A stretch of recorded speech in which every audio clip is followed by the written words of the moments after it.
शैली जी, आप पचरंग झंडा लेके और पचरंग पट्टा लेके आप जंतर मंतर पे क्यों आए हो, क्या कारण आने का? हम बनाना है, बौद्धिस्ट लोग हैं, ले लो फिर देखो।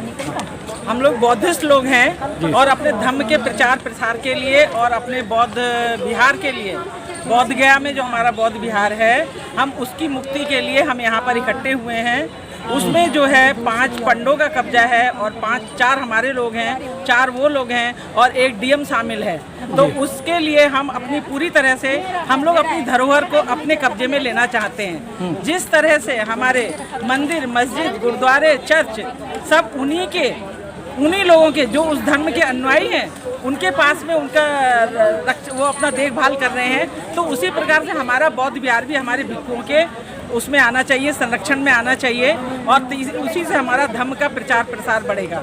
शैली जी, क्या लगता है कि आप तो बीटी एक्ट जो है 1949 को रद्द करने की बात कर रहे हैं या बौद्ध विहार को मुक्त कराने की बात कर रहे हैं? हमारा जो 1949 का जो बीटी एक्ट है वही लागू है जो हमारा संविधान बनने से पहले लागू किया गया था, जिसमें 4 पांडव थे, 4 पंडित थे उनके और 4 हमारे भिक्षु थे और एक हमारा वहाँ का डीएम होता था, एसडीएम होता था। तो उसके लिए हमें अभी तक पूरी तरह से मुक्ति नहीं मिली है। हम उन जो 5 पांडव हैं उनके लिए हमें हटा के और हमारा पूरा बौद्ध विहार भिक्षुओं के हाथ में देना चाहिए।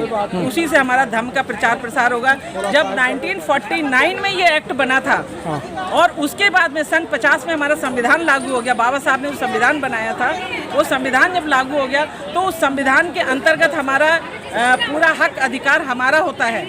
शैली जी, 75-76 साल हो गए उस पर कब्जे को लेकर, क्या आंखें आपकी अब क्यों खुली हैं? पहले आंखें क्यों नहीं खुली? नहीं, हमारा तो 1813 से हमारा ये सब चल रहा है और उसके बाद में बीच में हमारा वो हो रहा है। पर मनुवादी सरकारें जो हैं हमारे, क्योंकि जज उनके फेवर के होते हैं, गवर्नमेंट उनके फेवर की होती है, तो वो हमारे उसको वो नहीं कर रहे हैं, ख़त्म नहीं कर रहे हैं, निरस्त नहीं कर रहे हैं और हमें पूरी तरह कब्जा नहीं दे रहे हैं। उसके पीछे भी एक उनकी रची बची साजिश है, क्योंकि जिस तरह से वो विदेशों में जाते हैं और कहते हैं मैं बौद्ध की धरती से आया हूँ, तो बौद्ध कंट्री जो हमारी हैं, जहाँ हमारे बौद्ध भिक्षु चले गए थे, तक्षशिला नालंदा का जो उन्होंने इतिहास जलाया था, तो हमारे बौद्ध भिक्षु दूसरे देश विदेशों में चले गए थे।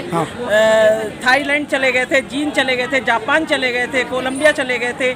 तो उस तरह से हमारे बौद्ध भिक्षुओं ने वहाँ पे अपने धर्म का प्रचार प्रसार किया और वहाँ वो धर्म पूरी तरह से फल फूल रहा है। शैली, क्या लगता है आज के आंदोलन से सरकार के कानों पे कोई जूं रहेंगी? जरूर रहेंगी, क्योंकि हमें अपनी पूरी तरह मुक्ति हमें चाहिए उनसे और हमें अपना पूरा वो चाहिए।